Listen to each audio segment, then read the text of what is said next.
सुप्रभात प्यारे बच्चों।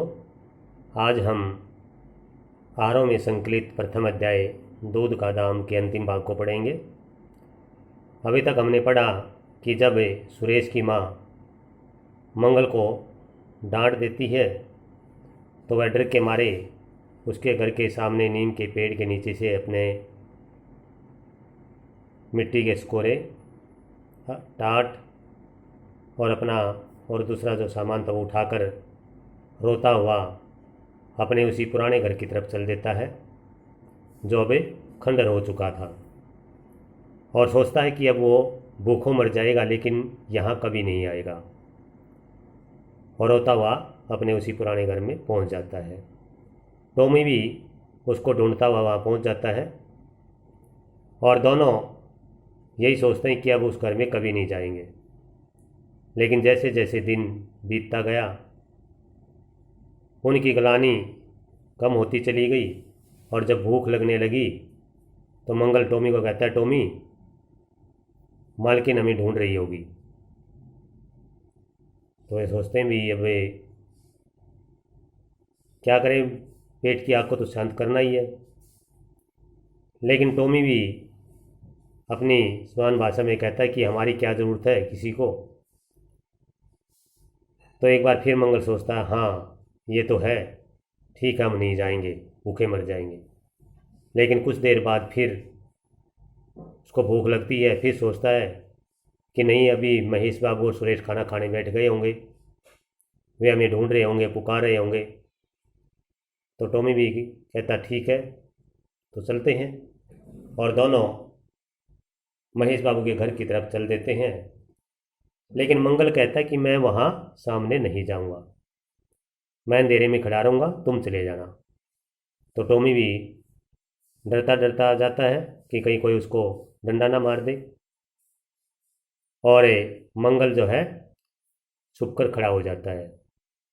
अब वो देख रहा है कि महेश बाबू और सुरेश खाने में बैठ गए हैं। वो सोचता है कि भी ये खाना खाएंगे, फिर महेश बाबू हुक्का पिएंगे, फिर सो जाएंगे। तो तभी उनको एक नौकर की आवाज़ सुनाई देती है। कहता आज मंगलवा दिखाई नहीं दिया। तो दूसरा कहता है अच्छा हुआ चला गया, सुबह सुबह मंगिन का मुंह देखना पड़ता था। और यह सुनकर मंगल फिर अंधेरे की तरफ हो लेता है, और महेश बाबू अपना खाना खाकर उठने लगते हैं। उनकी जो जूठन बची हुई थी, नौकर उसको उठाकर बाहर फेंकने के लिए चलता है, और उसे जूठन को देखकर मंगल से नहीं रहा जाता और वह प्रकाश में आ जाता है, अर्थात उस नौकर के सामने आ जाता है। नौकर कहता है कि तुम अभी तक कहाँ थे, इतनी आवाज़ लगाई। तो कहता है मैं तो यहीं था, बस मारे डर के नहीं आ रहा था। तो कहता लो, और ऊपर से ही वो उसके पत्तल में वो जूठन डाल देता है। तो भी हमने देखा कि पेट की आग के सामने आदमी का आत्म सम्मान भी समाप्त हो जाता है, और वही मंगल के साथ हुआ कि मंगल अपने पेट की आग को बुझाने के लिए फिर से महेश बाबू की जूठन को खाकर उस पेट की आग को शांत करता है, और टॉमी भी, और दोनों फिर उसी तरह से नीम की पेड़ के नीचे अपना बसेरा डाल लेते हैं और उसे जूठन पर ही अपना जीवन निर्वाह करते हैं।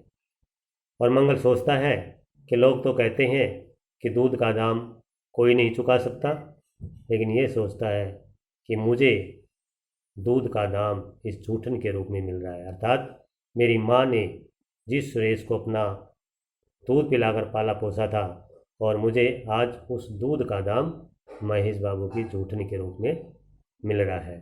तो इस तरह से मुंशी प्रेमचंद ने एक बिल्कुल यथार्थवादी दृष्टिकोण हमारे सामने प्रस्तुत किया है कि किस तरह से आदमी पेट की आग को बुझाने के लिए अपने आत्म सम्मान को खो देता है। और एक जगह तुलसीदास ने भी कहा था कि पेट की आग को बुझाने के लिए लोग अपने बेटा बेटी तक को बेच देते हैं।